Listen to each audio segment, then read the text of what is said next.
சிறப்பு விருந்தினர்களுக்கு நன்றி.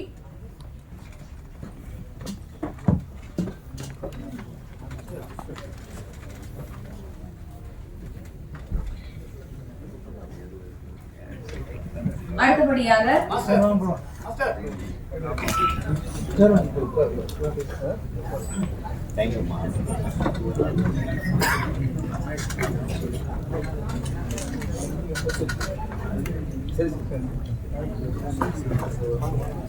Dance master எல்.கே. Antony அவர்களுக்கு சிறப்பு பரிசு வழங்கப்படுகிறது.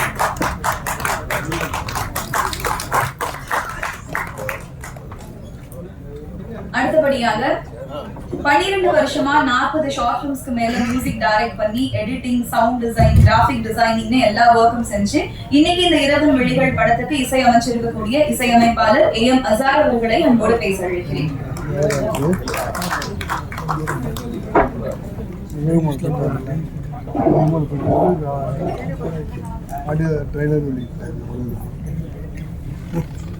அதற்கு முன்னதாக நடிகர் ஈஸ்வர் அவர்களை அன்போடு மேடைக்கு அழைக்கிறோம்.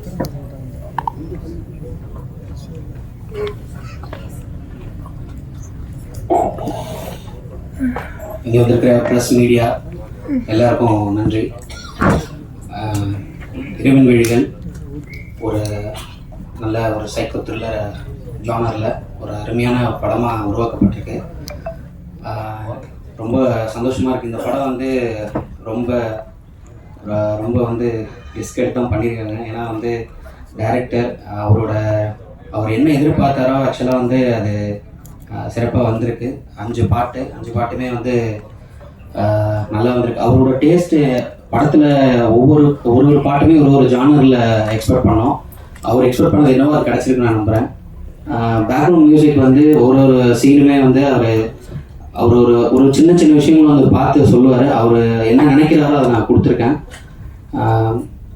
அப்புறம் நம்ம இரவின் விழிகள் டீமில் இருக்க எல்லாருக்குமே, டெக்னீஷியன் எல்லாருக்குமே வந்து நன்றி. அப்புறம் ப்ரொடியூசர் சார் மகேந்திரன் சார் அவர் அப்புறம் டைரக்டர் சைக்காலஜிஸ்ட் ப்ரோ சொல்கிறது எப்படி சொல்கிறதுன்னு தெரியல. ஏன்னா வந்து அவர் எனக்கு எல்லா விதத்துலேயுமே பயங்கர சப்போர்ட்டாக இருந்து இது நல்லா வரணும். ஏன்னா மியூசிக் வந்து ஒரு படத்துக்கு எந்த அளவுக்கு முக்கியங்கிறது எல்லாருக்குமே தெரியும். அது ஒவ்வொரு சீன்லேயுமே பார்த்து அவர் பண்ணார். அதேமாதிரி நல்லா வந்திருக்கு. அப்புறம் என் படத்தில் 5 பாட்டுக்கும் பாடின சிங்கர்ஸ் விஷ்ணு சரண், அப்புறம் வந்து விஜயஸ்ரீ, லிரிக்ஸ் எழுதின அரவிந்த் அக்ரம்.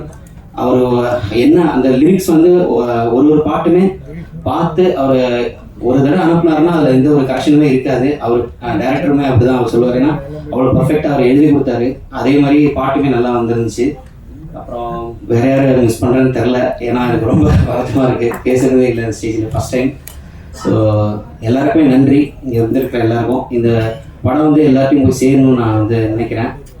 அப்புறம் முக்கியமாக கான கௌரி சங்கர் அவர் வந்து நல்லா பாடி கொடுத்துருக்க ஒரு சாங் பாடியிருக்காரு. ஸோ அவருக்குமே நன்றி. மகாலிங்கம் அண்ணன் அவரை நான் வந்து ஆக்சுவலாக மறந்துட்டேன், சாரி. ஆக்சுவலாக அவர் வந்து வாடாகருப்பா சாங் வந்து நீங்கள் பார்த்துருப்பீங்க. ஸ்டுடியோவில் வந்து அவர் வந்து ஃபஸ்ட் டைம் வந்து ஸ்டுடியோக்குள்ளே வந்தோடனே பாட்டை கேட்டோடனே அவர் வந்து கண்டிப்பாக பண்ணலப்பா, ரொம்ப நல்லா இருக்கு பாட்டு அப்படின்னு சொன்ன தவிர வேறு எந்த ஒரு எதுவுமே இல்லை. அப்படி இப்படின்னு எதுவுமே சொல்லலை. ஆரம்பித்து முடிகிற வரைக்கும் அவரோட ஃபுல் எஃபெக்ட் போட்டு அந்த பாட்டை வந்து ரெக்கார்ட் பண்ணி கொடுத்துருந்தாரு. ரொம்ப ரொம்ப சந்தோஷமாக இருந்தது. அந்த பாட்டு வந்து எந்த அளவுக்கு வந்திருக்கு நீங்கள் பார்த்துருப்பீங்க. படத்துலையும் ஒரு விஷுவலோட பார்க்கும்போது, கதையோடு பார்க்கும்போது உங்களுக்கு பிடிக்கும். ரொம்ப நன்றி எல்லாருக்குமே. Thank you so much. இந்த வாய்ப்பை எனக்கு கொடுத்த இரவின் விழிகள் டீம், அப்புறம் என்னோட அம்மாவுக்கும் என்னோட ஒய்ஃபுக்கும் வந்து நான் ரொம்ப நன்றி தெரிவிச்சுக்கிறேன். Thank you so much. நன்றி.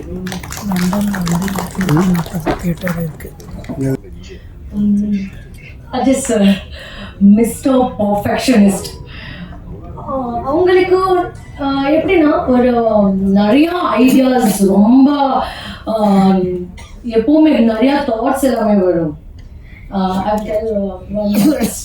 என்ன ஸ்டோரி சொல்லுவேன். இந்த படம் ஸ்டார்ட் ஆகும் முன்னாடி எனக்கு கால் வந்திருக்கு டைரக்டர். ஹலோ, நாங்கள் ராஜேஷ் டிரெக்டர் தான், இந்த மாதிரி நாங்கள் படம் பண்ணிட்டு இருக்கேன், ஸ்டோரி எல்லாம் சொன்னார். ஓகே ஃபைன், எனக்கு பிடிச்சிருக்கு. நாங்கள் ஷூட்டிங் போயிட்டேன், ஃபர்ஸ்ட் டே ஷூட்டிங் போயிட்டேன், ஷூட்டிங் ஸ்டார்ட் ஆயிடுச்சு. அப்போ ஸ்கிரிப்ட் கொடுத்தேன், ஸ்கிரிப்ட் பார்த்துட்டோம், என்ன இது நல்லா சேஞ்சஸ் பண்ணிட்டு இருக்காரு. அப்புறம் ஒன் டே ஷூட்டிங் ஃபினிஷ் ஆயிடுச்சு, நெக்ஸ்ட் டே ஷூட்டிங் போயிடுச்சு, ஹீரோ கேரக்டரை சேஞ்ச் பண்ணிட்டு இருப்பார். அந்த மாதிரி ஷூட்டிங் போயிட்டு போய் லாஸ்ட்ல பேக்கப் ஆயிடுச்சு, எல்லாரும் ஊரும் கிளம்பிட்டார், பேக்கப் ஆயிடுச்சு. ஒரு வாரம் அப்புறம் டிரெக்டர் கால் வந்திருக்கு, நீமா அந்த சீன் கொஞ்சம் எனக்கு வேற ஐடியா வந்திருக்கு, நீங்க நெக்ஸ்ட் வாரம்ல ஃப்ரீ இருக்கீங்க, நீங்க ஷூட்டிங் வாங்க. ஓகே சார், நாங்க வரோம், நாங்க ரெடி இருக்கேன். அதுவும் ஷூட்டிங் ஃபினிஷ் ஆயிடுச்சு, எல்லாரும் பேக்கப் பண்ணிட்டு எல்லாரும் டாட்டா பாய் பாய் சொன்னார், கிளம்பிட்டார். அப்புறம் 2 வாரம் அப்புறம் நான் தான் கால் பண்ணிருக்கேன் டிரெக்டருக்கு. ஹலோ சார், எப்படி இருக்கீங்க? நீமா நான் எடிட்டிங் பார்த்தேன், அது கொஞ்சம் அது ஹீரோ போர்ஷன்ல கொஞ்சம் எனக்கு அது சாட்டிஸ்ஃபேக்ஷன் இல்லை, நாங்கள் திருப்பி ரீஷூட் பண்ணிட்டு போயிட்டு இருக்கேன். அந்த மாதிரி ஒரு டெடிகேட்டடா ஃபோக்கஸ்டான டிரெக்டர், எப்பவுமே எல்லா ஸ்டெப்லேயும் நிறைய அவர் இம்ப்ரூவ்மெண்ட் பண்ணுவார். அப்புறம் ஆக்டர்ஸ் கேலிபரும் பார்த்துட்டு கேரக்டரைசேஷன் ரொம்ப அழகா கொடுத்தாரு. சார் என்னன்னா உங்களுக்கு பார்க்கும்போது எனக்கு சில டைம் அந்நியன் படம் ஞாபகம் வரும்.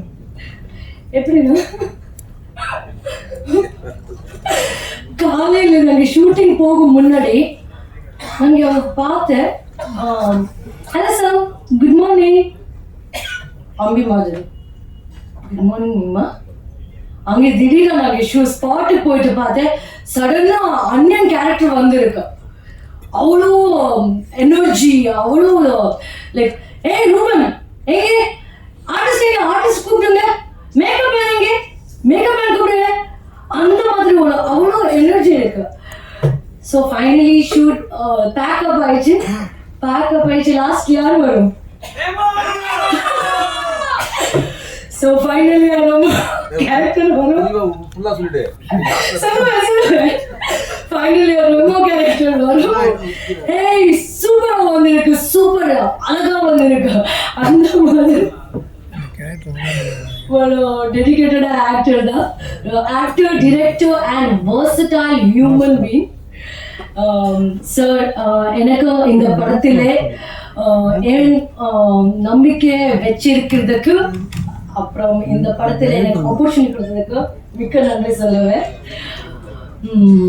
அண்ட் இந்த ஸ்பெஷல் டேல ஒரு ஸ்பெஷல் பர்சன் மாதிரி பேசுவோம். அசர் music director, your music has really been magical. அப்புறம் அந்த சாங் நீங்க today you didn't play it, but அந்த கக்கமோ சாங் மாதிரி சொல்லுவாங்க, ரியலி ஒரு யூனிக்கான steps. I have to really appreciate Anthony Master for this. He made sure every steps matched the mood of the music. Really it was great fun working with you sir. And GOP sir, Bhaskar sir, அவங்களுக்கு ரொம்ப patience, ரொம்ப creative, அப்புறம் ரொம்ப கிரியேட்டிவா like he has shown every ஃப்ரேம்ஸ்ல ஒரு கிரியேட்டிவான அழகா காமிச்சார், கிரியேட்டிவா அழகாம காமிச்சார். He made sure he had shown the story like very beautifully through his lens. And எல்லாருக்கும் இங்கே என் கூட மகேந்தர் இந்த படத்தில் ஒரு பேக் போன், இந்த மெயின் பில்லர் தான் சொல்லும். He producer cum hero. எனக்கு உங்க கூட ஒர்க் பண்ணுறது ரொம்ப சந்தோஷமாயிடுச்சு. நீங்கள் ரொம்ப சப்போர்ட்டிவ் ஃப்ரம் தி பிகினிங், ரொம்ப சப்போர்ட்டிவாக பண்ணிட்டு இருக்கிறா இருந்தார். ஸோ இங்கே என் கூட ஒர்க் பண்ணிட்டு எல்லாருக்கும் டெக்னீஷியன்ஸ் அண்ட் ஆக்டர்ஸ் எல்லாரும் ரொம்ப சப்போர்ட் பண்ணிட்டு இருக்கார். எல்லாருக்கும் ரொம்ப நன்றி. இங்கே அப்புறம் என்ன சொல்லும், ஸோ சூன் நம்ம படம் ரிலீஸ் ஆகும். எல்லாரும் தியேட்டர் போயிட்டு மூவி பாருங்க. நீங்க மட்டுமல்ல, உங்க குடும்பம் நண்பர்கள் கூட மூவி போயிட்டு பாருங்க. உங்கள் ஆசீர்வாதம் எனக்கு என்னோட டீமுக்கு வேணும். அண்ட் நாங்க ஏதாவது தப்பா பேசிட்டு மன்னித்து விடுங்கள். அண்ட் நன்றி. இனியா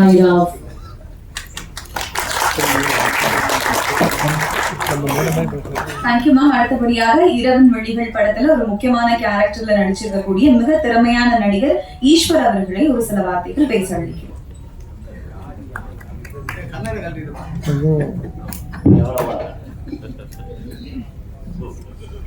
அனைவருக்கும் வணக்கம்.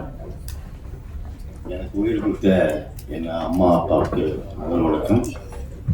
ஓகேவாப்பா? படம் பார்த்தேன், ரொம்ப அருமையாக இருக்கு. நான் அதில் ஒரு அருமையான கேரக்டர் ஒன்று பண்ணியிருக்கேன். அதுக்கு காரணம் வந்து என் நண்பன் அந்தோனி டான்ஸ் மாஸ்டர். அவர் வந்து எனக்கு ஒரு 35 வருஷமாக நானும் அந்தோனியும் நல்லா பழக்கம். இது நல்லா பண்ணியிருக்காரு, இயக்குனர் நல்லா பண்ணியிருக்காரு, அப்புறம் கேமரா நல்லா பண்ணியிருக்காரு. ரொம்ப சந்தோஷமாக இருக்குது. ஹீரோயினி நல்லா சிப்ஸு நல்லா சாப்பிட்டாங்க. பாண்டிச்சேரியில் சிப்ஸு நல்லா சாப்பிட்டீங்களா? ஓகே. மீடியாவுக்கு என் மனமார்ந்த வாழ்த்துக்களை தெரிவிக்கிறேன். ரொம்ப நன்றி. பெரிய பெரிய ஆளுதான் வந்திருக்காங்க. ரொம்ப சந்தோஷமாக இருக்கும். படம் வந்து குடும்பத்தோடு வந்து தேட்டரில் பார்த்தா ரொம்ப சந்தோஷமாக இருக்கும். ஒரு வித்தியாசமாக பண்ணியிருக்காரு இயக்குனர். அவருக்கு என் மனமார்ந்த வாழ்த்துக்கள் தெரிவிக்கிறேன். நன்றி, வணக்கம். Thank you sir. அடுத்தபடியாக டான்ஸ் மாஸ்டர் LK ஆண்டனி அவர்களை ஒரு சில வார்த்தைகள் பேச அழைக்கிறோம்.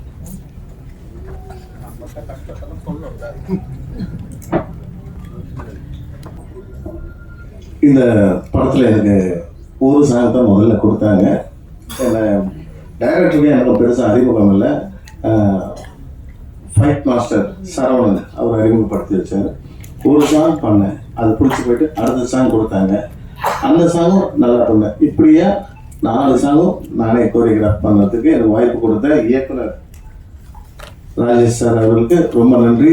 தயாரிப்பாளர் மகேந்திரன் சார் அவர்களுக்கும் ரொம்ப நன்றி. எனக்கு வந்து இது வேணும் அது வேணும் அது வேணும் அப்படிலாம் கேட்கல.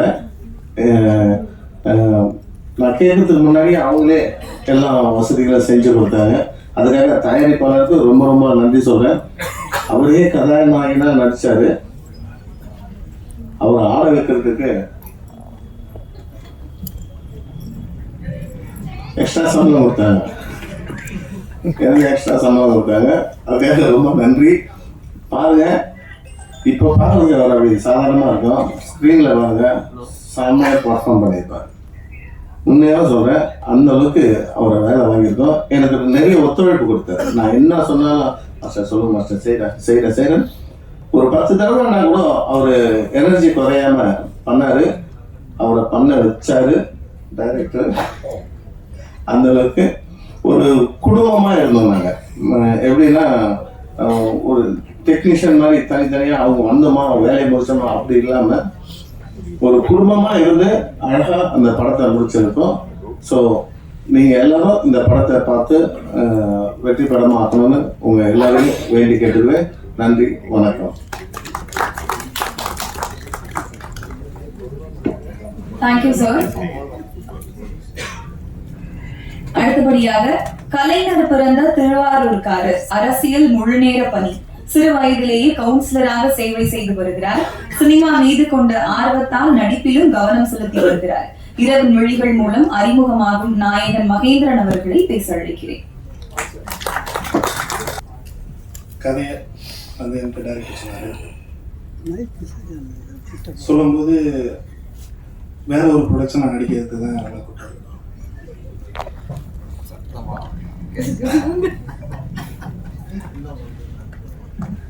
ஆனால் அந்த கதையை கேட்டதுக்கப்புறம் நானே ப்ரொடக்ஷன் பண்ணிடுறேன் அப்படின்னு சொல்லி சொன்னேன்.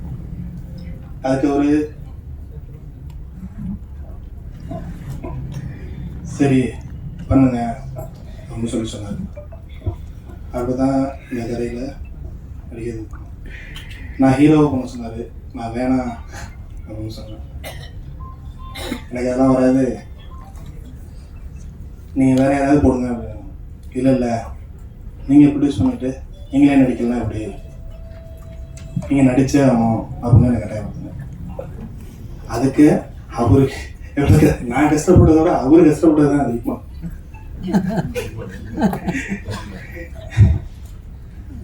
என்னை ரொம்ப கஷ்டப்பட்டு நடிக்க வச்சு டார்ச்சர்னா கொஞ்சம் இல்லை, அந்த அளவுக்கு டார்ச்சர் பண்ணி நடிக்க வச்சார். ஏன்னா நம்ம இங்கே நடிச்சிருந்தாங்க, நான் பார்க்கறத விட மக்கள் பார்க்கும்போது நீங்கள் அந்த கதையோட கரெக்டாக ஒத்து போகணும் அப்படின்னு.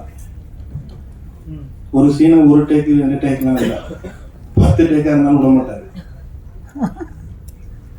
அவருக்கு அந்த சீன் சாட்டிஸ்ஃபேக்ஷன் ஆனதுக்கு அப்புறம் தான் என்னை விடுவார்.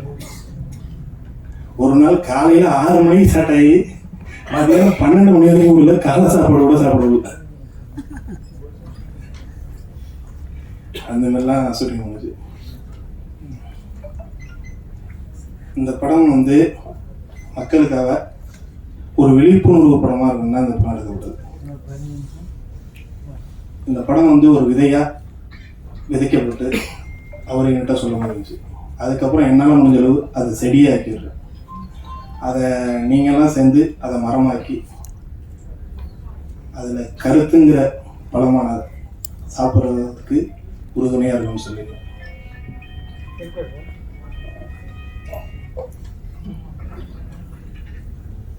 அனைத்து ஊடக நண்பர்கள் இதற்கு ஆதரவாக இந்த படத்தை மக்களுக்கு அனைவருக்கும் கொண்டு சேர்த்து ஆதரவு தரும்போது தாங்கள் கேட்டு நன்றி வணக்கம். Thank you sir. அடுத்தபடியாக நகைச்சுவை நடிகரா குணச்சித்திர நடிகரா என நம்மை திணறடிப்பவர், பல படங்களில் நடித்து நம்மை மகிழ்விக்கும் நல்ல கலைஞன் சிசர் மனோகர் அவர்களை அன்போடு பேச அழைக்கிறோம்.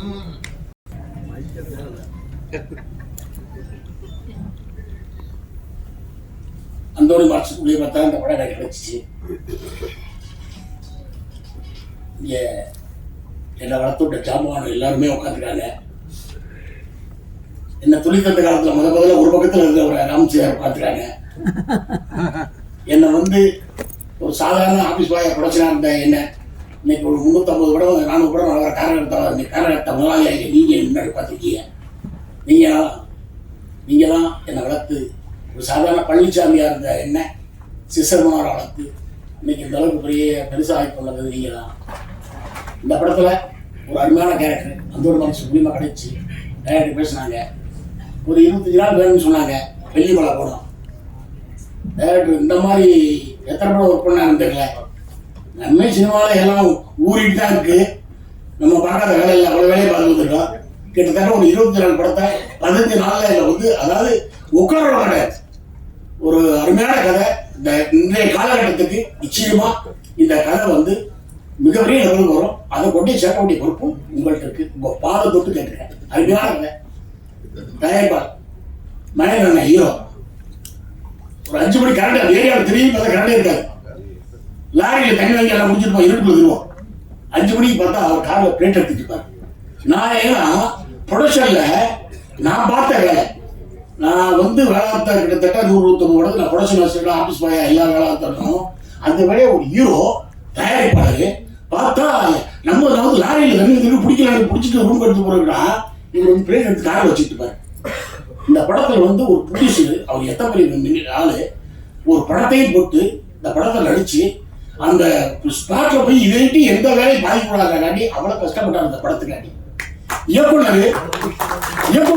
அது வந்து அதாவது ஒரு சீன் இன்னைக்கு 3 சீன் 4 சீன் பண்ணாங்க, 6 சீன் இருப்பார்.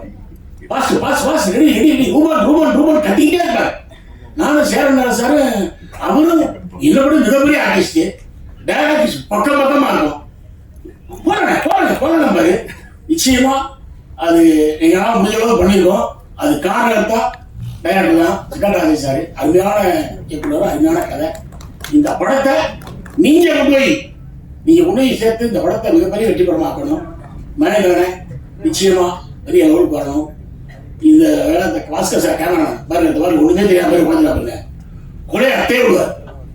ஒண்ணுமே போலாம் வெயில் இல்லாட்டாலும் மழை பெய்ஞ்சாலும் சாப்பிடுவார். இருட்டா இருந்தாலும் யார் அவர் இந்த பாஸ்கரனை வந்து அவ்வளோ ஒரு திறமையானார். நிச்சயமா வந்து இந்த டீம் இதில் வேலை பார்த்த அத்தனை பேருமே நிச்சயமா டைரக்டர் வந்து இது வந்து முதல் படம்னா சொன்னால் யாரும் நம்ப மாட்டேன். கிட்டத்தட்ட அவர் ஏற்கனவே 15 படம் பண்ண மாதிரி இந்த படம் பண்ணாரு. இந்த படம் வந்து அவ்வளோ நல்லா வந்திருக்கு. இந்த படத்தை வந்து கொண்டு போய் சேர்த்து ஓட வைக்கிறது உங்கள் கடமை, உங்கள் கையில் இருக்கு. உங்கள் பொறுப்பாக தொட்டு எனக்கு இந்த வாய்ப்பளித்த அனைவருக்கும் நன்றி தெரிவிச்சு நன்றி மேடம்.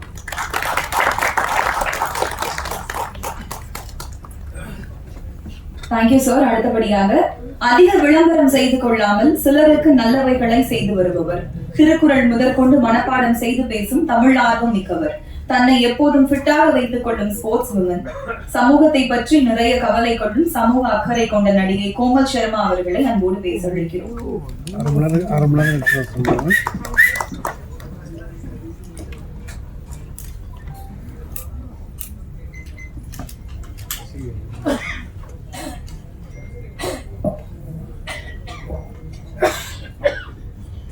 எல்லாருக்கும் மாலை வணக்கங்கள். இந்த இரவின் விழிகள் படத்தோட காஸ்ட் அண்ட் க்ரூ, அவங்களோட இயக்குனர், அவங்க தயாரிப்பாளர் ரொம்பவே அழகான ஒரு விஷயத்த வந்த உடனே சொன்னாங்க. பெண்கள் பற்றி, அவங்களோட சுதந்திரத்தை பற்றி அவங்க பேசினாங்க. சொல்லிட்டு பட் உண்மையான சுதந்திரம் என்னது ஆக்சுவலி? ஸோ உண்மையான சுதந்திரம் வந்து நம்ம இளைஞர்கள் எல்லாமே சுதந்திரமாக பேசுதா, அது உண்மையான சுதந்திரம். நான் அது வந்து நம்புறேன். ஸோ இந்த படத்து வழியா நான் பேச வந்தது இப்போ இருக்க ரொம்ப ரொம்ப ஒரு இம்பார்ட்டண்ட்டான ஒரு விஷயம் வந்து நான் பேச போகிறேன்.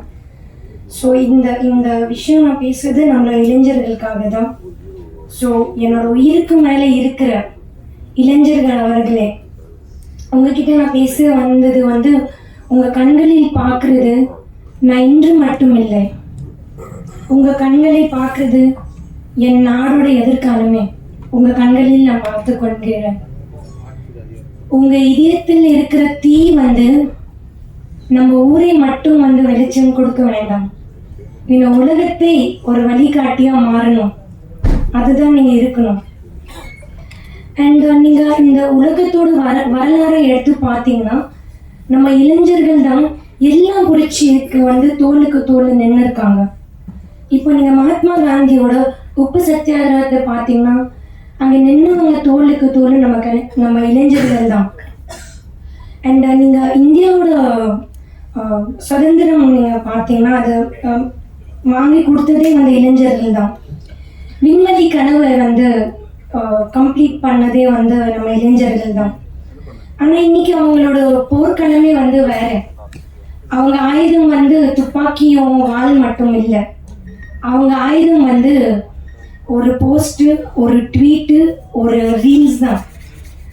ஸோ இப்போ நீங்கள் ஒரு சோஷியல் மீடியாவில் ஒரு ட்வீட்டும் இல்லை ஒரு கமெண்ட்டும் எல்லாம் நீங்கள் போட்டிங்கன்னா அது வந்து கரெக்டான விஷயத்தில் நீங்கள் யூஸ் பண்ணீங்கன்னா அது நீங்கள் எந்த நாட்டையும் எந்த அரசாங்கத்தையும் நீங்கள் வந்து கேள்வி வந்து கேட்க முடியும், எந்த காயத்தை வந்து நீங்கள் சரிப்படுத்த முடியும், எந்த ஒரு ரொம்ப இஷ்யூஸை வந்து நீங்கள் வந்து பேச முடியும். ஸோ உங்களோட ஆயுதம் வந்து ரொம்ப வலுவான ஆயுதம், அது கரெக்டாக நீங்கள் யூஸ் பண்ணுங்க உங்களோட சோஷியல் மீடியா ஹேண்டில். அப்புறம் நீங்கள் உங்கள் கையில் வச்சுருக்கீங்களே என்னோட நண்பர்கள் எல்லாருமே, நீங்கள் அது வந்து ஒரு சாதாரண ஸ்க்ரீன் மட்டும் இல்லை, அது வந்து ஒரு வழிகாட்டி, அது ஒரு வழிகாட்டி. அது வச்சுக்கிட்டு நீங்கள் உலகத்தையே வந்து அழிக்க முடியும், இல்லைன்னா இந்த உலகத்துக்கே நீங்கள் ஒரு வழியை வந்து காட்ட முடியும். ஸோ இந்த ஸ்க்ரீனை வந்து நீங்கள் சாதாரணமாக நினச்சிக்காதீங்க, இது ஒரு புரட்சி. ஸ்க்ரீன் மட்டும் இல்லை, உங்கள் கையில் இருக்கிறது.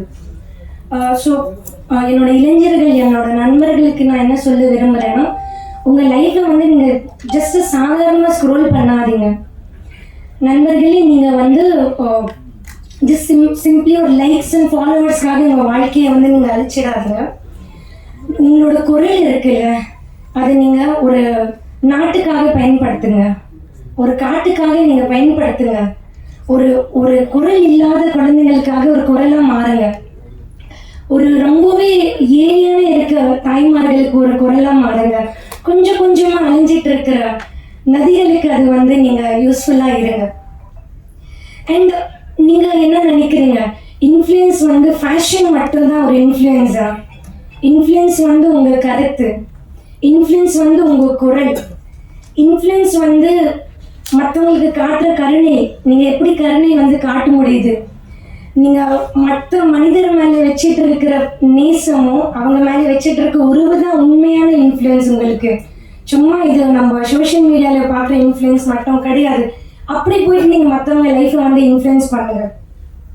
நீங்க அந்த சோஷியல் மீடியா வச்சுட்டு ஒரு விருப்பம் வந்து காமிச்சிங்கன்னா அது 1000 மடங்கு இன்க்ரீஸ் ஆகும், அது வளரும்.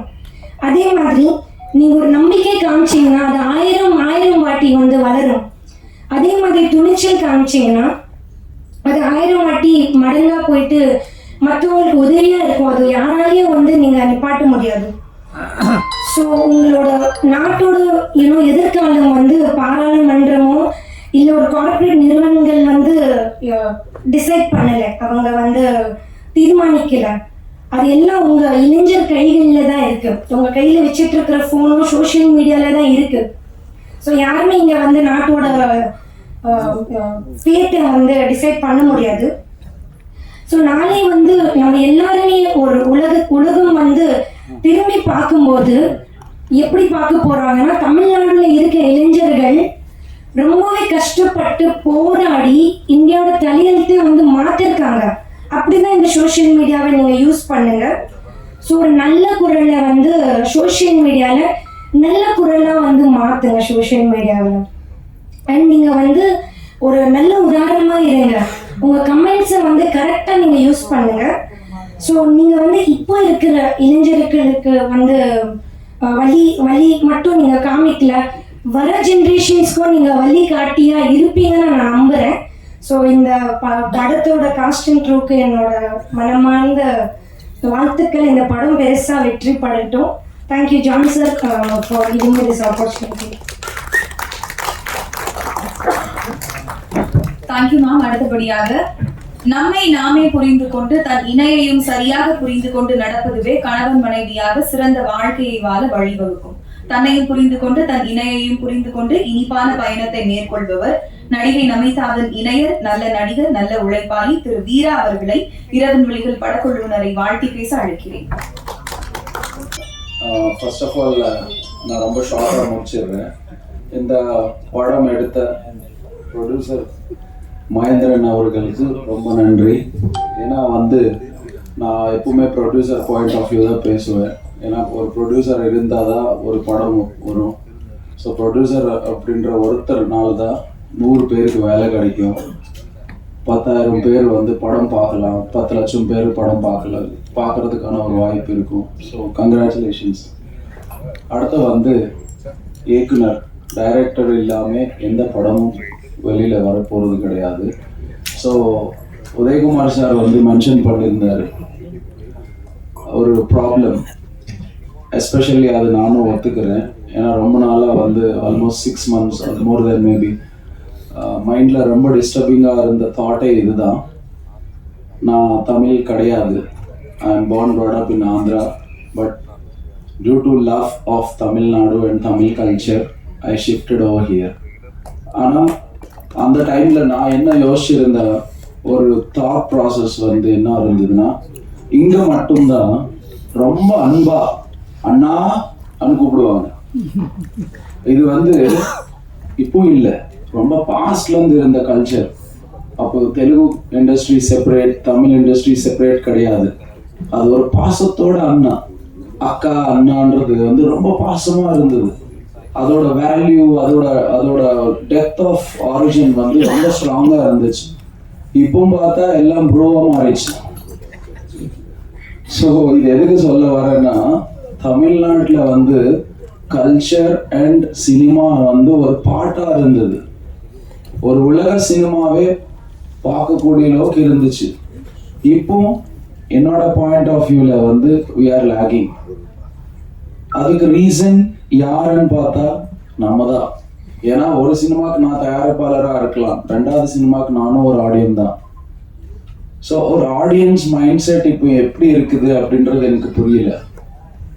ஆக்சுவலி உதயகுமார் சார் மென்ஷன் பண்ணி போன மாதிரி நானும் யோசிச்சுட்டு இருந்தேன்.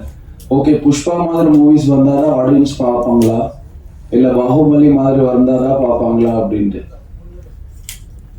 ஆனால் அதர் ஸ்டேட்ஸில் எல்லா லாங்குவேஜஸில் எல்லா மூவிஸுக்கும் ஓரளவுக்கு கான்ஃபிடென்ட்டாக போயிட்டுருக்கு. ஈவன் ஒரு லாஸ்ட் வீக் வந்து ரொம்ப சின்ன படங்கள் தான் தெலுங்குல ரிலீஸ் ஆகிருக்கு, பயங்கர ஹிட்டு. ஆனால் இங்கே வந்து அந்த சென்ஸ் ஆஃப் அக்செப்டன்ஸே வந்து இல்லாமல் போகுது. அது வந்து நாங்கள் சரியாக எடுக்கலையா, இல்லை நாங்கள் உங்களோட எக்ஸ்பெக்டேஷன்ஸ்க்கு வந்து ஃபுல்ஃபில் பண்ணலையா என்னன்றது அந்த கொஷின் மார்க்குக்கு வந்து நீங்கள் தெளிவாக பதில் சொல்லுங்க. ஏன்னா நம்மக்கிட்ட ஒரு மீடியம் இருக்குது, கம்யூனிகேஷன் முன்னாடி மாதிரி ஒரு மீடியம் இல்லாமல் இல்லை. ஸோ ஏன்னா இந்த டீம் வந்து ரொம்ப ஹார்ட் ஒர்க் பண்ணி ஒரு பேஷனேட்டான ஒரு ப்ராஜெக்ட் பண்ணி, ஏன்னா ஒரு ப்ராஜெக்ட் வந்து ஒரு ஹில் ஸ்டேஷன்ஸில் போய் பண்ணுறது ரொம்ப டிஃபிகல்ட் டாஸ்க். நாங்கள் 2-3 ப்ராஜெக்ட்ஸ் பண்ணியிருந்தோம். அங்கே cast and crew, technical, camera, equipments எல்லாம் மூவ் பண்ணி எடுத்துக்கு வர்றது ரொம்ப கஷ்டம்.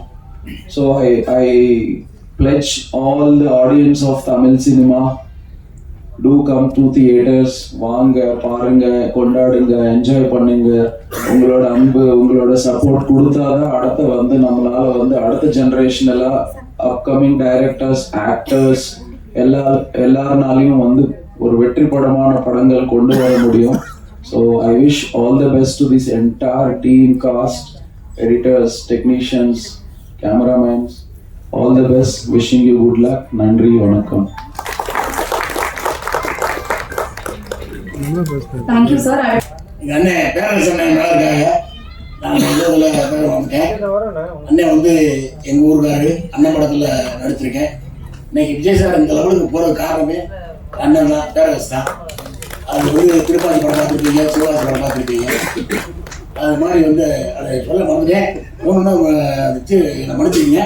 அப்புறம் எங்கள் அண்ணன் போஸ் வந்துட்டு டேரக்டர் கலைஞர் சார், ஒரு படத்தில் நடித்தேன், நடிக்க போனேன், லொக்கேஷன் இருந்தேன். மணிவன் சார், நானும் ஒருத்தர் காம்பினேஷனு. ரொம்ப நல்ல மனுஷர், நடிக்க வைக்கல. அவர் ரொம்ப நல்ல மனுஷர், அது நடிகை வீடு காமிச்சிட்டாங்க. என் காலை மட்டும் நடிச்சிருக்கோம் அதில். அது அவருக்கு நன்றி தெரிவிச்சுக்கிறேன். நான் மன்னிச்சுங்க, ஜாமான்களை சொல்லாமல் போனது மன்னிச்சுக்கிறேன். நன்றி. அடுத்தபடியாக தனது யதார்த்தமான நடிப்பால் தமிழ் மக்களின் நெஞ்சங்களில் தனித்துவமான இடம் பிடித்த நடிகர், வெள்ளித்திரை முதல் சின்னத்திரை வரை தனது திறமையால் தடம் பதித்த நடிகர் போஸ் வெங்கட் அவர்களை அன்போடு பேச அழைக்கிறேன்.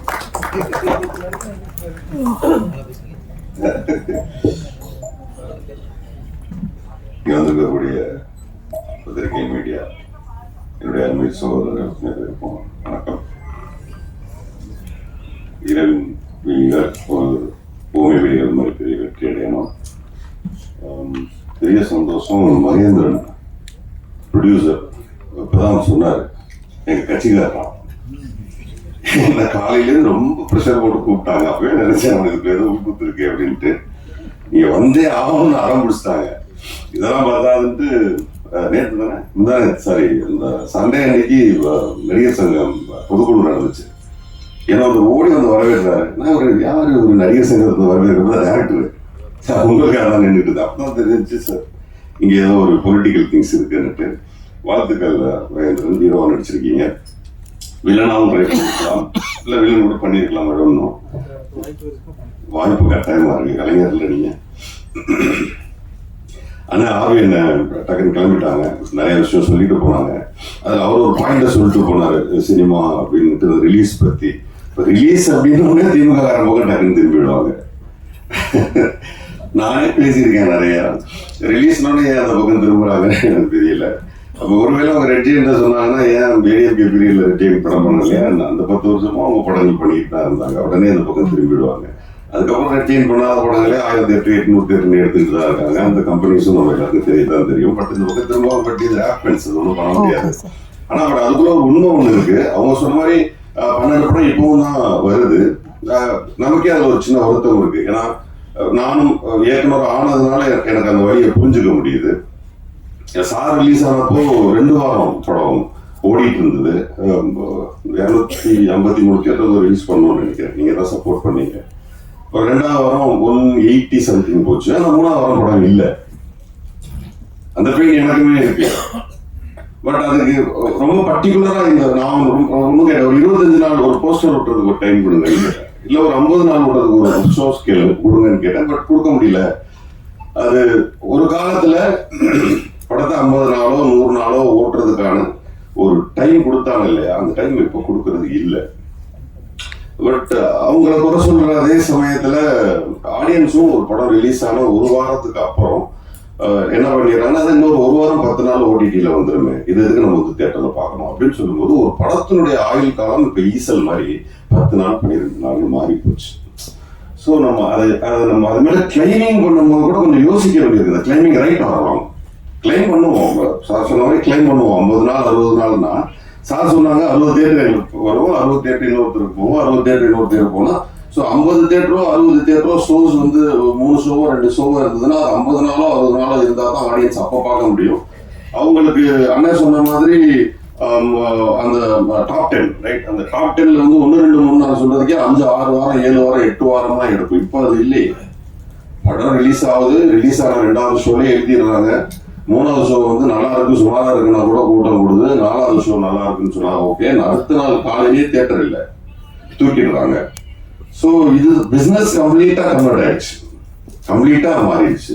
அதை நம்ம வந்து புரிஞ்சுக்கிட்டு அதுக்கு தகுந்த மாதிரி நான் படம் பண்ணணுமே தவிர, இப்போ ப்ரொடக்ஷன் சைடில் ப்ரொடியூசர்ஸ் வந்து ஒரு தடவை சார் விஷால் சார் பேசியிருந்தாரு, சின்ன ப்ரொடியூசர்ஸ்லாம் இனிமேல் வராதிங்க அப்படின்னு. உடனே நான் தான் முதல் கண்டனா குரல் கொடுத்தேன், நேரடியாகவும் போய் சந்திச்சேன், இன்டர்வியூஸ்லாம் கொடுத்தேன். பட் அவர் சொன்னதோட சென்ஸ் என்னவா இருக்குன்னா, சின்ன சின்ன படங்கள் எடுக்கிறவங்க உஷாரா இருங்கிறது தான் சென்ஸ். ஆனால் அவர் சொல்ல தெரியாமல் சொல்லிட்டாரு, அவரு உஷாரா இருங்க, கொஞ்சம் கேர்ஃபுல்லா பண்ணுங்க அப்படிங்கிறது தான் சென்ஸ். ஆனால் அவர் சொன்னதுனால பல ப்ரொடியூசர்ஸ் ஓடி போன கதை உண்டுன்னு வச்சுக்கலாம், ராங்கே சொல்லுவாங்க, அதை ஒன்றும் பண்ண முடியாது. பட் உண்மை என்னன்னா, சின்ன படம் எடுக்கிறவங்களுக்கு கேட்கறது ஒன்றே ஒன்றுதான், இந்த படம் என்ன மாதிரியான அட்டென்ஷனை ஆடியன்ஸ் கிட்ட கிரியேட் பண்ணும். முதல் கேள்வி, அந்த producers and directors in between அவங்க 2 பேருக்கும் தெரிய வேண்டியது, என்ன காரணத்துக்காக என் தியேட்டருக்கு வரணும், என்ன மோட்டிவ் கிரியேட் பண்றீங்க தியேட்டர்ஸ்க்காக வர்றதுக்கு. அப்ப எந்த மோட்டிவுமே கிரியேட் பண்ணாம வர்றதுக்கான எந்த வாய்ப்புகளையுமே உருவாக்காம இருக்கிறது யார் மேல mistake? Even me, even you, even anybody, யாரா இருந்தாலும் அவனை உள்ள வர்றதுக்கான ஆப்ஷனை நம்ம கிரியேட் பண்ணாதது நம்ம மிஸ்டேக்ஸ். ஸோ இனி வர டைரக்டர்ஸ், ப்ரொடியூசர்ஸ், டெக்னீஷியன்ஸ் இந்த பஞ்ச் பாயிண்ட் இருந்தா தான் வருவான். இதுதான் காரணம். இப்ப சொல்லுவாங்க கேஸ்ட் வச்சு படம் எடுக்கலாம், மேபி காரணமா இருக்கலாம். அவங்க மட்டும் வந்து படம் பார்த்ததுக்கு ஆசா மாறதான்னு நினைக்கலாம், மேபி அவங்களுக்கு மட்டுமா ப்ரீச்சிங்கா இருக்கலாம், மேபி அவங்களுக்கான முன்னேற்றமா இருக்கலாம், மேபி அவங்க ரொம்ப நாள் அடிபடுறதுக்கான மருந்தா இருக்கலாம். Anything happen. பட் அந்த படத்துக்கு கூட்டம் கூடுதில்லை, காசா மாறுதில்லை. ஸோ இப்போ ப்ரொடக்ஷன் அண்ட் டைரக்ஷன் இன்பிட்வீன், இந்த இன்பிட்வீன் அது காசா மாறுறதுக்கும் தேர்தல படம் ஓடுறதுக்கான ரீசன், நான் சொல்றது ஒரு ரீசன். ஸ்டார்ஸ் அது வந்து நம்மளால ஒண்ணுமே பண்ண முடியாது, இட்ஸ் எ ரீசன்.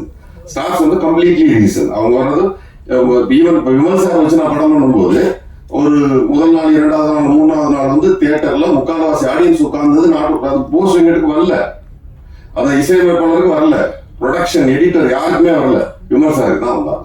ஏன்னா அவர் களவாணியில இருந்து அவர் ஒரு ஆடியன்ஸை சமாளிச்சுட்டு இருந்தார், அதுக்காக வந்திருந்தார். ஸோ ஹீரோஸ் கொடுக்குற சினிமா என்பது வேறு.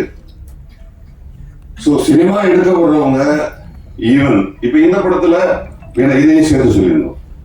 கூடுதலா இப்ப நான் சொல்லிட்டு இருந்த காரணங்கள்ல இந்த படத்துல ஒண்ணு இருக்கு, பேய் படம், இந்த மாதிரியான த்ரில்லர்ஸ் அண்ட் கொஞ்சம் செக்ஸ் கடவுள படங்கள், சாமி படம், இது யார் நடிச்சாலும் ஓடிடணும் ஒரு கிராமர். ஸோ நீங்க இந்த கிராமர்ல தப்பிச்சுக்கலாம், உங்களுக்கு ஒரு பேசிக் பிசினஸ் வந்துடும். நீங்க அதில் ஹீரோ யாரும் வில்லன் யாரும் கூட பெருசாக பார்க்க மாட்டாங்க.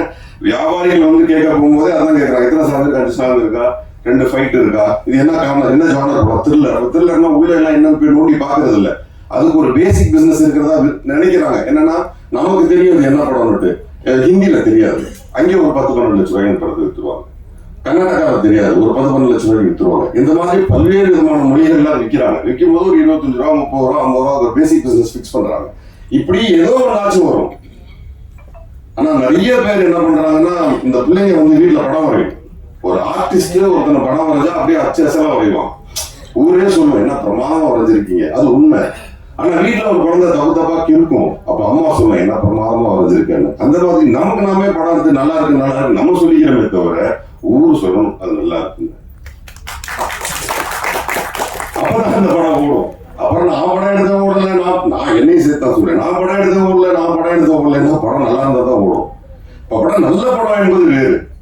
அது பல விருதுகளை எடுக்கும். 2 படமும் நிறைய விருதுகளை எடுத்துச்சு. அந்த மாதிரி நிறைய விருதுகளை எடுத்துச்சு. அது திருப்தி தரும். அதுதான் தரும் எங்களுக்கு தெரியும். பட் பணமாக மாறக்கூடிய திரைப்படங்களுக்கு யாரு மேல பிளேமிங் நீங்க வச்சீங்கன்னாலும் தப்பு. ஈவன் தியேட்டர்ஸ், டிஸ்ட்ரிபியூட்டர்ஸ், ப்ரொடியூசர்ஸ், இவங்க யார் மேலேயும் நீங்க பிளேமிங் பண்ணவே முடியாது. அண்ணன் சொன்ன மாதிரி ஒரு விஷயம் வேணா பண்ணலாம்.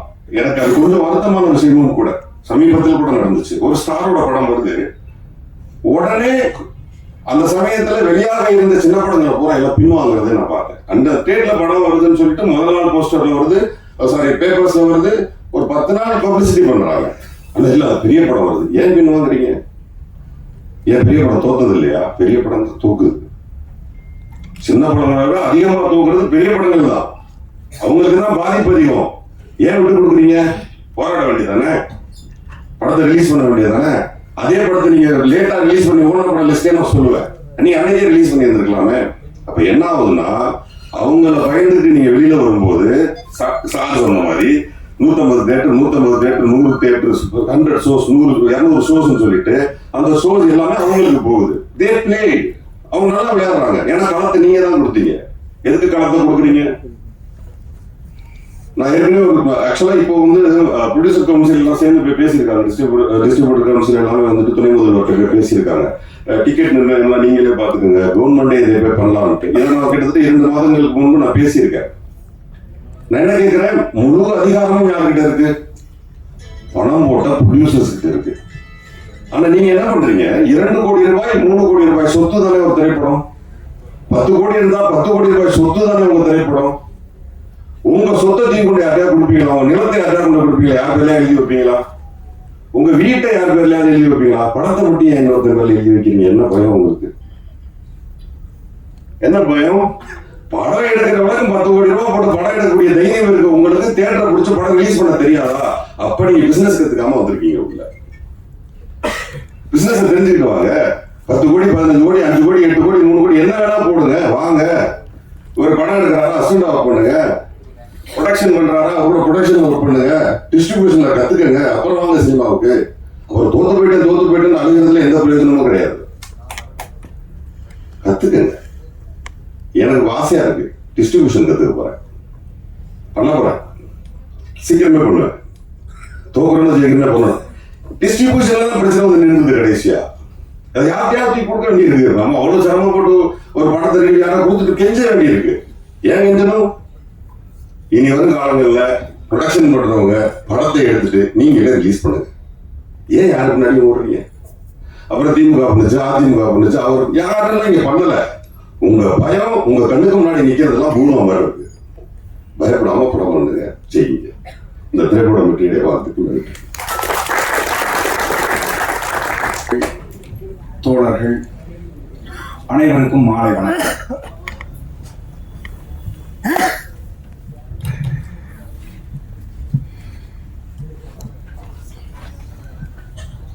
இந்த திரைப்படத்தினுடைய இயக்குனர் இந்த நிகழ்வுக்கு வந்தபோது இந்த படம் குறித்து சில குறிப்புகளை சொன்னார். அதாவது இணையதளங்களால் இன்றைக்கு ஏற்படுகிற சீரழிவுகள் குறித்து ஒரு விழிப்புணர்வை ஏற்படுத்துகிற திரைப்படம் என்று சொன்னார். அந்த செய்தியை கேட்டவுடனேயே இந்த நிகழ்வில் பங்கேற்றதற்காக நான் மகிழ்வு அடைந்தேன். இந்த திரைப்படத்தினுடைய வெளிப்பாடுகள் எதுவும் அது போன்ற ஒரு சிந்தனையை ஏற்படுத்தவில்லை.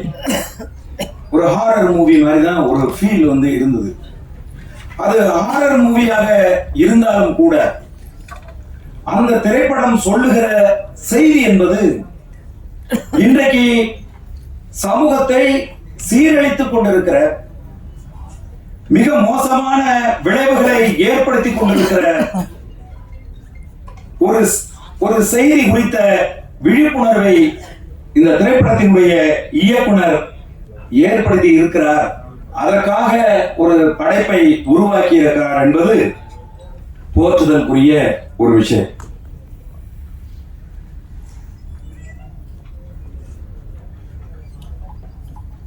பொதுவா திரைப்படங்களை பற்றி பேசுகிற போது அதனுடைய வெளியீடுகள் குறித்து கவலைப்பட்டார்கள். மதிப்புக்குரிய போஸ் வெங்கட் அவர்கள் பேசுகிற போது, திரைப்பட வெளியீடு என்று சொன்னாலே எங்களை திரும்பி பார்க்கிறார்கள் என்று வருத்தத்தோடு பேசினார். ஒரு நிறுவனம் ஒரு திரை அரங்குகளில் தொடர்ச்சியாக தங்கள் நிறுவனம் வாங்குகிற திரைப்படங்களே இருக்கிறது மாதிரி பார்த்துக்கிட்டா வேற யார் அந்த எந்த திரையரங்கில் திரைப்படங்களை வெளியிட முடியும்? அப்ப சின்ன திரைப்படங்கள் வருகிற திரைப்படங்களுக்கு திரையரங்கில் கிடைக்க மாட்டேங்குது. இப்போ ஒரு திரைப்படம் ரிலீஸ் ஆயிருக்கு, படையாண்ட மாவீரன் அப்படின்னு.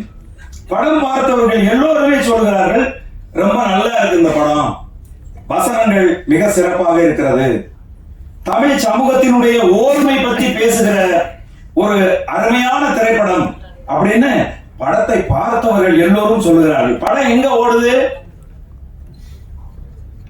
தமிழ்நாட்டில் நூன் ஷோ போகுது, செகண்ட் ஷோ போகுது, ஒரு ஷோ, ஒரு காட்சி தான் ஒரு திரைப்படம், அந்த திரைப்படம் போகுது. எந்த இடத்துல ஓடுதுன்னு ப்ரொடியூசருக்கே தெரியல, எந்த தேட்டர்ல இருக்கு, எந்த தேட்டர்ல எடுத்துட்டாங்க அப்படிங்கிறது தெரியல. இதை ஒழுங்குபடுத்த வேண்டும். யார் ஒழுங்குபடுத்துவது? இருக்கக்கூடிய திரைப்பட துறையை ஒழுங்குபடுத்துவதற்காக இருக்கக்கூடிய திரைப்பட சங்கங்கள், திரைப்பட தயாரிப்பு நிறுவனங்கள், டிஸ்ட்ரிபியூட்டர்ஸ், இவங்க எல்லாரும் தான் இந்த திரைப்பட துறையை வழிநடத்துவதற்காக இருக்கிறவர்கள். இவங்க எப்பவுமே கவலைப்படுவதில்லை. அதுக்கு என்ன காரணம்னா அரசியல். வருத்தப்பட்டுக்குவாங்க, இவங்க கோபப்பட்டுருவாங்க அப்படிங்கிற அந்த பார்வை இருக்கு பாருங்க. அதுதான் இன்றைக்கு தமிழ் சினிமா கொஞ்சம் கொஞ்சமாக மக்களால் பார்க்க முடியலைங்கிற சூழல் இருக்கு. போன் பண்ணி கேட்கிறாங்க, இந்த படம் நல்லா இருக்குன்னு சொல்றாங்களே, எங்க ஓடுது இந்த படம்? சென்னையில எங்க ஓடுது? சென்னையில ரோகிணியில காலை காட்சி. முன்னாடி எல்லாம் அப்படி கிடையாது, அது ஒழுங்குபடுத்தப்பட்டு இருந்துச்சு. நான் முதல் படம் பண்ணும்போது 1996 எல்லாம் ரஜினிகாந்த் படமா இருந்தாலும் சென்னையில 5 தியேட்டர்ல தான் போகும். அது நான் முதல் படமா பண்ணாலும் அந்த படம் சென்னையில 5 தியேட்டர்ல தான் போகும். தமிழ்நாடு முழுவதும் அப்படி இருந்தது. ஆனா இன்னைக்கு என்னவா இருக்கு? ஒரே படம் ஒரு காம்ப்ளெக்ஸ்ல இருக்கிற அத்தனை திரை அந்த ஸ்கிரீன்லயே ஒரே படமே போடுறாங்க. பெரிய நடிகர் படமா இருந்தாலும் அல்லது பெரிய நிறுவனம் தயாரிக்கிற படமா இருந்தாலும் அந்த படத்தை ஒரே காம்ப்ளெக்ஸ்ல இருக்கிற எல்லா ஸ்கிரீன்லயும் ஒரே படத்தை போடுறாங்க. அப்புறம் எப்படி மற்றவங்க சின்ன படங்கள், இது போன்ற திரைப்படங்கள் எப்படி வர முடியும்? உண்மையாகவே சமூக அக்கறையோடும் பொறுப்புணர்வோடும் மக்களை குறித்த சிந்தனையோடும் சிறிய திரைப்படங்கள் தான் எடுக்கப்படுது. சூப்பர் ஸ்டார்ஸ் நடிக்கிற திரைப்படங்களோ அல்லது பெரிய பெரிய நிறுவனங்கள் தயாரிக்கிற திரைப்படங்களோ கொஞ்சம் கூட சமூக அக்கறையற்ற திரைப்படங்களை தான் அவங்க எடுக்கிறாங்க. இன்னும் சொல்ல போனீங்கன்னா சமூக சீரழிவை உருவாக்குகிற திரைப்படங்களை தான் அவர்கள் உருவாக்குகிறார்கள். சிறிய திரைப்படங்கள் தான் அழகான கருத்தை, அற்புதமான கருத்தை முன்வைத்து இந்த மக்களுக்கு ஏதாவது ஒரு செய்தி. நீங்க யோசிச்சு பாருங்க, இன்ஸ்டாகிராமின் மூலமாக எவ்வளவு பேர் பாதிக்கப்படுறாங்க. குறிப்பா பெண்கள், குடும்பத்தில் இருக்கக்கூடிய பெண்கள் தங்களுடைய குடும்ப வாழ்க்கையில் எவ்வளவு சீரழிவுகளை இன்றைக்கு சந்திக்கிறாங்க. இந்த இணையதளங்களின் மூலமாக எவ்வளவு மர்டர்ஸ், எவ்வளவு கொலைகள் இன்றைக்கு நடந்து கொண்டிருக்கிறது. குறிப்பாக பெண்கள் எந்த அளவுக்கு இணையதளங்கள் மூலமாக ஏமாற்றப்படுகிறார்கள் நீங்க யோசிச்சு பாருங்க. அதைத்தான் இந்த தம்பி சிக்கல் ராஜேஷ் அவர்கள் நான் வந்த போது அவர் சொன்னார். அப்ப நமக்கு பொறுப்பு இருக்கு. இன்னைக்கு கையில செல்போன் வச்சிருக்கக்கூடிய ஒவ்வொருத்தரை பார்க்கின்ற போதும் அச்சம் ஏற்படுகிற ஒரு சூழல் இன்றைக்கு உருவாயிருக்கு. நம்முடைய பிள்ளைகள் இன்றைக்கு செல்போன் வச்சிருக்காங்க. வீட்டில் இருக்கிறவங்க யாரும் ஒருத்தரோட ஒருத்தர் மனம் விட்டு பேசுகிற நிலை இன்னைக்கு இல்ல. நீங்க யோசிச்சு பாருங்க. நம்ம நம்ம குழந்தைகளோடு நம்ம மனதை விட்டு உட்கார வச்சு சோபால உட்கார வச்சு ஒரு 10 நிமிஷம் பேச முடியுதா? நம்ம பேசிக்கிட்டே இருப்போம், அவன் போன நோண்டிக்கிட்டே இருப்பான். அப்ப இந்த இணையதளத்துக்கு அடிமையாகி விட்டோம். நைட் 2 மணிக்கு போன் பண்ணாலும் ஒரே ரிங்ல நண்பர்கள் எடுக்கிறாங்க. கவலைப்படவே தேவையில்லை. விடிய 3 மணிக்கு போன் பண்ணாலும் ஒரே ரிங்ல நண்பர்கள் எடுக்கிறாங்க. என்ன காரணம்? யாரும் தூங்குறது இல்ல. என்னங்க நான் சும்மா நீங்க முடிச்சிருக்கீங்களான்னு பாக்குறதுக்காக அடிச்சேன், இன்னும் தூங்கலையா? இல்ல தலைவா, ஷார்ட்ஸ் பார்த்துட்டு இருக்கேன் தலைவா அப்படிங்கிறாங்க. அப்போ இணையதளங்கள் இன்றைக்கு ஏற்படுத்துகிற இந்த பாதிப்பு இருக்கு பாருங்க, அதுதான் ஒட்டுமொத்தமாக இந்த சினிமா துறையும் இன்னைக்கு வந்து ஒரு மிகப்பெரிய பாதிப்புக்கு வந்து ஏற்படுத்தி இருக்கு. திரையரங்குகள் இன்னைக்கு எல்லாம் வந்து திரையரங்குல படம் போடுறது அப்படிங்கிறது, அதுவும் சிறிய திரைப்படங்களை திரையரங்குக்கு கொண்டு வர்றது அப்படிங்கிறது பண விரயம் அப்படிங்கிறது மாதிரியான ஒரு சூழலை தான் இன்னைக்கு தமிழ் சினிமா ஏற்படுத்தி வச்சிருக்கு. தம்பி வீரா பேசும்போது சொன்னாங்க, ஆந்திராவில் வந்து சின்ன சின்ன திரைப்படங்கள் வந்து பெரிய பெரிய வெற்றிகள் வந்து அடையுது அப்படின்னு சொல்லி. அங்கெல்லாம் ஒரு ஒழுங்கு இருக்கு. தயாரிப்பாளர்களுக்கும் திரையரங்கு உரிமையாளர்களுக்கும் டிஸ்ட்ரிபியூட்டர்ஸுக்கும் நடுவுல ஒரு ஒழுங்கு இருக்கு அங்கெல்லாம். அதை நம்ம விட்டுடுறோம்.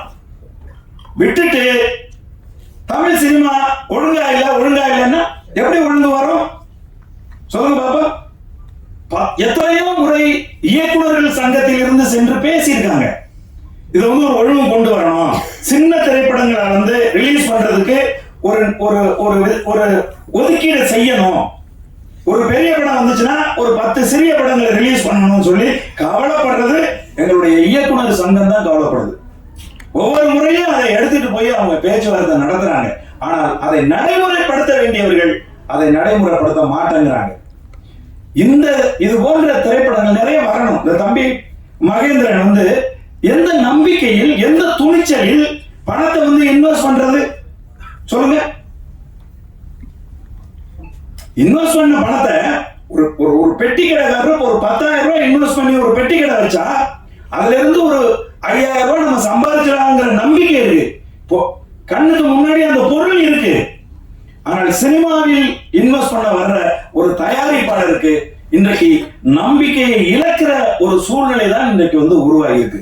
புதுசா சிந்தனையாளர்கள் வருகிறார்கள், புதுசா கதையாசிரியர்கள் வருகிறார்கள், புதுசா தொழில்நுட்ப கலைஞர்கள் வருகிறார்கள். இந்த பாருங்க தம்பி அசார் பத்தி சொல்லுகிற போது சொல்றாங்க, அவ்வளவு டெடிகேஷனோட தன்னுடைய பாடல் பதிவு முடிகிற வரை உட்காரமே நின்றுட்டு இருப்பான் அப்படின்னு சொல்றாங்க. இளைய தலைமுறை பிள்ளைகள் அந்த அளவுக்கு இந்த கலையை சினிமாவை வந்து பயங்கரமா நேசிக்கிறாங்க. ஆனால் சினிமா இன்றைக்கு என்னவா இருக்கு அப்படின்னு சொன்னா, அது கார்ப்பரேட் மயமாகி ஒரு சில பேர்களுடைய கைக்கு போய் சினிமா எல்லாராலும் எடுக்க முடியாது. அப்படி எடுத்தாலும் அதை பொதுமக்களுடைய பார்வைக்கு கொண்டு வர முடியாது. அப்படி கொண்டு வந்தாலும் ஒரு ஷோ 2 ஷோ மார்னிங் ஷோ எந்த தேட்டர்ல ஓடுதுன்னு நான் தான் ப்ரொடியூசர் எனக்கே தெரியாது. காலையில எந்திரிச்சு பார்த்தா நான் ஒரு வாரத்துக்கு முன்னாடி கொடுத்த விளம்பரத்தை நான் போட்டிருப்பேன். இந்த தேட்டர்ல 3 ஷோ, இந்த தேட்டர்ல 4 ஷோன்னு நான் முதல் நாள் கொடுத்த விளம்பரத்தை போட்டிருப்பேன். அந்த தேட்டர்ல எல்லாம் படமே இருக்காது. அப்ப யாரு இதெல்லாம் முடிவு பண்றது? இதையெல்லாம் ஒழுங்கு செய்வது யாரு? இது போல ஏதாவது ஆடியோ லான்ச், இந்த இசை வெளியீட்டு விழாவுக்கு வரும்போது நாங்க பேசணும்.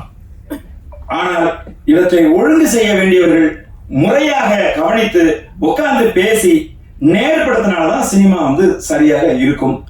இந்த திரைப்படத்தை பொறுத்தளவுல வந்து அண்ணன் போஸ் வெங்கட் அவர்கள் சொன்னது போல இது நிச்சயமா வந்து ஒரு பிசினஸ் ஆகக்கூடிய ஒரு மெட்டீரியல் தான். இது வந்து ரொம்ப பிரமாதமா வந்து ஒளிப்பதிவு செய்யப்பட்டிருக்கு. இந்த திரைப்படம் ரொம்ப பிரமாண்டமா வந்து காட்சி அமைப்புகளை வந்து தம்பி பாஸ்கர் அவர்கள் மிக அற்புதமா வந்து ஒளிப்பதிவு செய்திருக்கிறார். அதே போல ஒரு ஆர்வம் ஊட்டுகிற திரைக்கதை இந்த படத்துல இருக்குது. நமக்கு அந்த ட்ரைலரை பார்க்கும் போதே நமக்கு வந்து தோணுது, படம் வந்து ஒரு ஆர்வத்தை ஏற்படுத்துது. நிச்சயமாக இது ஒரு மிகச்சிறந்த திரைப்படமா வரும். நாம எல்லாம் இந்த திரைப்படத்தை வெற்றி திரைப்படமாக மாற்றுறது வழக்கம் போல எங்களுடைய பத்திரிகை நண்பர்கள், யூடியூப் நண்பர்கள், அதுலயும் பாத்தீங்கன்னா பெரிய திரைப்படங்களா இருந்தால் மட்டும்தான் வந்து இன்னைக்கெல்லாம் வந்து விமர்சனங்களே வந்து எழுதுறாங்க, விமர்சனங்களே சொல்றாங்க. அதுலயும் சொல்ல போனீங்கன்னா லேண்ட்மார்க்கா இன்னைக்கு வந்து சில யூடியூபர்ஸ் வந்து இருக்காங்க. அவங்க வந்து விமர்சனம் பண்ணா மட்டும்தான் அது ஒரு ஒரு நல்ல படம் அப்படிங்கிற மனநிலையெல்லாம் உருவாக்கி இன்னைக்கு வச்சிருக்காங்க. சோசியல் மீடியா அதை யாராலும் ஒண்ணும் செய்ய முடியாது, அப்படிதான் இன்னைக்கு உருவாகி இருக்கு. அதனால இது போன்ற திரைப்படங்களுக்கு நீங்க சிறிய படங்களுக்கு ஆதரவு கொடுங்க.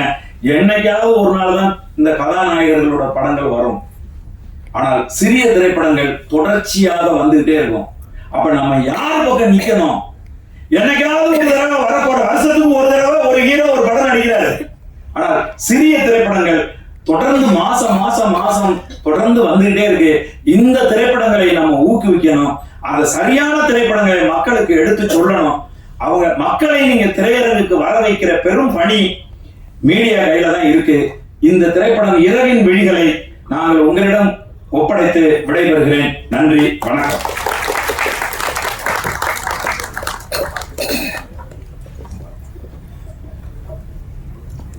Thank you sir. அடுத்தபடியாக எத்தனை மேடைகளுக்கு நீங்கள் அழைத்தாலும் அதற்கான கண்டென்ட்டோடு வரும் பேரரசர் இன்றைய இயக்குநர்கள் சங்கத்திற்கு தலைவர் ஆர்.வி. உதயகுமாருடன் இணைந்து நிறைய உழைப்பவர். இப்போது எங்கள் குழுவிற்கு உங்கள் வாழ்த்து மகுடம் சூட அழைக்கிறோம். வருக இயக்குனர் பேரரசர் அவர்களே. இன்னைக்கு எந்த கண்டென்ட்டுமே இல்லை. ஆறு மாசத்துலேருந்து கோசங்கட்ல இருந்து கலைஞர் வரைக்கும் எல்லா கண்டென்ட்டையும் கலக்கி கொடுத்தாச்சு. நானே கலங்கி போயிருக்கேன், என்னடா பேசுறது. அதிமுக சார்பாக இங்கே வந்து வாழ்க்கை ஆர் உதயகுமார் சாருக்கும், திமுக சார்பாக இந்த இரவு விழிகள் படத்தை வாழ்க்கைய போஸ்ட் பெற்றவர்களுக்கும், நாம் தமிழ் சார்பாக இந்த இரவு விழிகள் படத்தை வாழ்த்தி பேசி அமர்ந்திருக்கும் ஆனால் கலைஞர் அவர்களுக்கும், பாஜக செயலருக்கும், அனைவருக்கும் இல்லை அதான் சேரப்போற மொத்தமா சேரப்போற அனைவருக்கும் உடைய நன்றி. இது ஃபர்ஸ்ட் பார்த்தா எல்லாரும் ஒரு பேச்சையும் கேட்டு அசந்துட்டாங்க. கதாநாயகி நீமா மாமா சொல்ல கைப்பிச்சு அவங்க நல்ல நடிகை நினைச்சிட்டாங்க.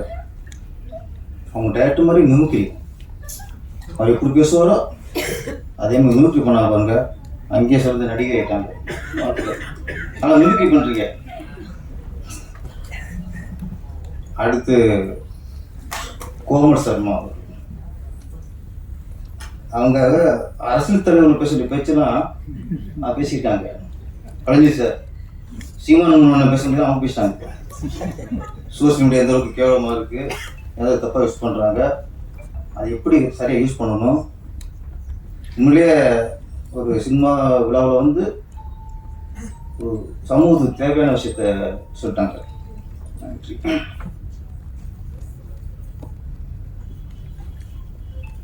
முதல்ல பாடல் மிஸ்டர் வாழ்த்துக்கள். அந்த அம்மா சென்டிமெண்ட் சாங்கு ரொம்ப உண்மையிலேயே மனசுக்கு மனசை டச் பண்ணிச்சு. இசைஞானி இளையராஜா சாங்கு கேட்ட மாதிரி இருந்துச்சு. அந்த பாடகரும் இளையராஜா வாய்ஸ்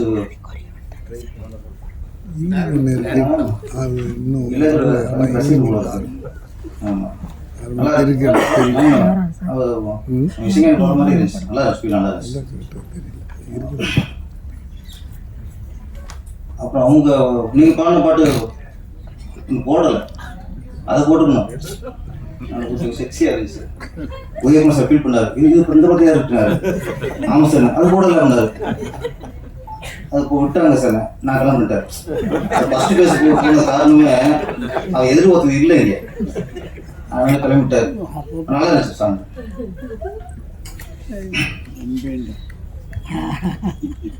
ட்ரெய்லர் நான் உதவினோட சேர்றதுக்கு முன்னாடி அப்போ நிறைய படங்கள் ட்ரெய்லர் தேட்டரில் போடுவாங்களா. அப்படியே ஃபர்ஸ்ட் இப்போ ஒரு ட்ரெய்லர் பார்த்து இருந்ததுன்னா பூமி வெளியில் தான் மிரண்டான். என்ன ட்ரெய்லர் ஆகிட்டு எப்போ பணம் வருங்கிற அளவுக்கு அது எதிர்பார்ப்பு உண்டாச்சு. அது மாதிரி இரவு மொழிகளும் சில ஷார்ட்ஸ்லாம் சூப்பராக இருந்துச்சு. கேமராமேன் பாஸ்கருக்கு வாழ்த்துக்கிறேன் சார். அந்த டாப் ஆங்கிள் அப்படியே அந்த கார் போகிறதுலாம் ரொம்ப ரொம்ப விரட்சியாக இருந்துச்சு. ஒளிப்பு ரொம்ப படத்துக்கு மிகப்பெரிய படம். அப்புறம் ப்ரொடியூசர் அவரே கதாநாயகன். அவர் பேர் வற்புறுத்தி போட்டுட்ருக்காரு ஹீரோ. ஆமாம், அது சிலது கதைக்கு தேவைப்படும். சில முகங்கள் வந்து இப்போ என் ராசவன் மனசில் வந்து அதுக்கு ராஜகிரம் தான், அதில் யாரும் நல்லியல்பு படிக்க முடியாது, அதுக்கு அவர் தான். அது மாதிரி சில படங்களுக்கு அந்த உருவம் தான் கதாநாயகன். அழகா சிவப்பா அதெல்லாம் வேற. இந்த கதைக்கு கரெக்டாக தேவைப்பட்டிருக்கு. ஆனால் ரொம்ப அதிகமாக மோகமுடி போட்டு வந்துட்டிய அங்கேயும் உஷாராயிட்டார். அவர் ஃபுல்லாக தாங்க மாட்டாருன்ட்டு மோகமுடி போட்டு எப்போ கட்டணுமோ அப்போ கட்டிட்டார். டயருக்கு விவரமானவர் தான் அவர் நடிச்சிருக்கிறாரு. இயக்குனர் சிக்கல் ராஜேஷ். சிக்கல்லாம் சொன்ன மாதிரி ஏகப்பட்ட சிக்கல் இருக்கு, நாட்டிலே ஏகப்பட்ட சிக்கல் இருக்கு. அது எப்போ கலைய போகிறது 2026 கலையம் எல்லாத்தையும் ஏகப்பட்ட சிக்கல் இருக்கு. ஆனால் சிக்கலுக்கு ஊர் நம்ம மாதிரி தான், ஊர் பசங்க ஊர் பேரை கூட வச்சுக்கிட்டாரு. த்ரில்லர் மூவி, நல்ல கண்டென்ட். சொல்லும்போது இன்னைக்கு பெண்கள் நிலை இந்த நாட்டில் எவ்வளோ மோசமாக இருக்கு. நம்ம சொல்லிக்கிருக்கோம் அப்படியே பெண்கள் சுதந்திரமாக அடைஞ்சிட்டாங்க, பெண்கள் இன்னைக்கு ஆணுக்கு நிகர் பெண், பெண்கள் இன்னைக்கு புரட்சி பெண், புதுமை பெண், நம்மளாம் சொல்லிக்கிறது தான். அப்படியே இன்னைக்கு பெண்கள் மாதிரி கேவலமானது இல்லை. சொன்ன மாதிரி அதுக்கு கூட சொன்னார், நைட்டில் போனால் தான் சுதந்திரம்னா பகலே போக முடியல. அன்னைக்கு சொன்னாங்க, எந்த ஒரு இரவில் ஒரு பெண் நகையெல்லாம் அணிஞ்சிட்டு எப்போ தனியாக போகிறாங்களோ அன்னைக்கு சுதந்திரம். இன்னைக்கு நகை மட்டும் போகாது, கற்பும் போய் போகுது. அதுக்கு விழிப்புணர்வு ஏற்படுது மாதிரி இந்த இளைஞர்களுக்கு நல்ல ஒரு த்ரில்லர் போது உங்களுக்கு பிஸ்னஸ் பிரச்சனை இல்லை, பண்ணிடலாம். படவற்றிய வாழ்த்துக்கள். இன்னைக்கு எல்லாரும் பேசும்போது படத்தோட வெளியீடு, சின்ன படங்களுக்குள்ள பிரச்சனைகள், ரிலீஸோட பிரச்சனைகள், ஆதிகுமார் சார்லேருந்து போஸ்டர் சார்லேருந்து கலைஞர் மன்ன வரைக்கும் இன்னைக்கு அதுக்கு நாளைக்கு ஒரு ஆதங்கம், ஒரு கவலை. சினிமாவில் உள்ள ஒரு பெரிய இடர்பாடு. இன்னைக்கு படம் எடுக்கிறது இன்னைக்கு பெரிய விஷயமே இல்லை, அதை ரிலீஸ் பண்ணுறது தான் பெரிய விஷயமா இருக்கு. ஒரு சின்ன படத்தை ரிலீஸ் பண்ணுறது தான் முதல் வெற்றியாக இருக்கு. இன்னைக்கு நம்ம நிறைய சொல்கிறோம், தேட்டருக்கு வர மாட்டேங்கிறாங்க, தேட்டருக்கு கிடைக்க மாட்டேங்குது, ஷோ மாற்றி கொடுக்குறாங்க. ஆளுக்கு ஒரு ஆராய்ச்சி பண்ணிக்கிட்டு இருக்கோங்க, ஒவ்வொருத்தரும் ஒவ்வொரு விஷயம் சொல்லிக்கிட்டு இருக்கோம். ஆனால் இது வந்து நம்ம ஒரு தேட்டருக்காரங்கள குறை சொல்லிட முடியாது, தயாரிப்பாளரும் குறை சொல்லிட முடியாது, மக்கள் குறை சொல்லணுமா அவங்க குறை சொல்ல முடியாது. நிறைய சின்ன படங்களை அவங்க பார்த்து மிகப்பெரிய வெற்றி அடைச்சிருக்காங்க. எத்தனை சின்ன படம் ஓடி இருக்கு, ஒரு மக்களும் குறை சொல்ல முடியாது. இங்கே எங்கே என்ன சிக்கல், என்ன பிரச்சனை, இது ஆராய வேண்டிய விஷயமா இருக்கு தவிர இது ஒரு குற்றச்சாட்டா ஒரு இதை கொடுக்க மாதிரி இல்லை. ஆனால் ஒன்னே ஒரு உண்மை, முன்னெல்லாம் சினிமா நல்லா இருக்கணும்னு எல்லா சினிமாவுக்கும் நினைப்போம், சினிமா நல்லா இருக்கணும் எல்லா தயாரும் நினைப்பாங்க, சினிமா நல்லா இருக்கணும் எல்லா நடிகரும் நினைப்பாங்க, சினிமா நல்லா இருக்கணும் எல்லா இயக்கம் நினைப்பாங்க. ஆனால் இன்னைக்கு இல்லை, நான் நல்லா இருக்கணும், என் படம் மட்டும் ஓடணும், என் படம் ஓடணும் ஓடாட்டங்க, என் படத்தை எல்லாத்துலையும் போட்டு நான் வசூல் விடணும், இத்தனை கோடி வசூல் நான் சொல்லணும். ஒரு ப்ரொடியூசரு எல்லா தேட்டரும் அவர் கவர் பண்ணிடுறாரு, இன்னொரு ப்ரொடியூசருக்கு தேட்டர் வேணுங்கிறது அவங்க குழப்பத்தில். அப்போ இன்னைக்கு சினிமா அழிக்கிறது சுயநலம். என் படம் ஒரு நாள் போடணும், இவன் படம் ஒரு நாள் ஓடாட்டேன்னா அது நினைச்சா நாளைக்கு கொஞ்சம் நேரம் சினிமா அணிஞ்சு அதில் நம்மளும் நினச்சிப்போம். யாரும் சுயம் எடுத்துருக்காங்களோ அவங்களும் நினச்சிக்கலாம்.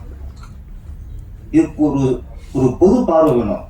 சினிமா நல்லா இருக்கணும்னா நடிகர்லேருந்து தயாரிப்பாளர் இருந்து இயக்குனர்ல இருந்து எல்லாரும் நினைக்கணும். அது இன்னைக்கு இல்லை. இன்னைக்கு கலைஞர் சார் சொன்ன மாதிரி ஒரு 5 வருஷத்துக்கு முன்னாடி அதான் சார் பெரிய ஸ்டார் படமும் 5 தேட்டர் தான். வடபழனியில் கமலா தேட்டரில் போட்டால் உதயம் தேட்டரில் போடக்கூடாது. ஏஎம் ராஜேஸ்வரி, காசி, எஸ்ஆர் பங்கஜம், இது ரெப்ளீஸ் பண்ணக்கூடாது. உதயத்தில் போட்டால் கமலா, அந்த சுற்றி உள்ள இன்க்ரீஸ் பண்ணக்கூடாது. இது மாதிரி அங்கே அபிராமியில் போட்டால் ஆல்புட் போடக்கூடாது.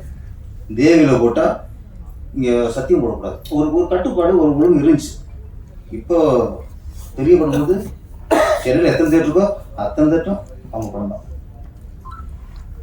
அதனால் அதுக்கு இனிமேல் 50 நாள் 100 நாள் வரணும் வாய்ப்பே இல்லை. அதனால தான் உங்களுக்கு 3 நாள் 4 1 வாரம் கடைசி முடிஞ்சு அடுத்து ஒரு 2வது பார்த்தா இல்லை.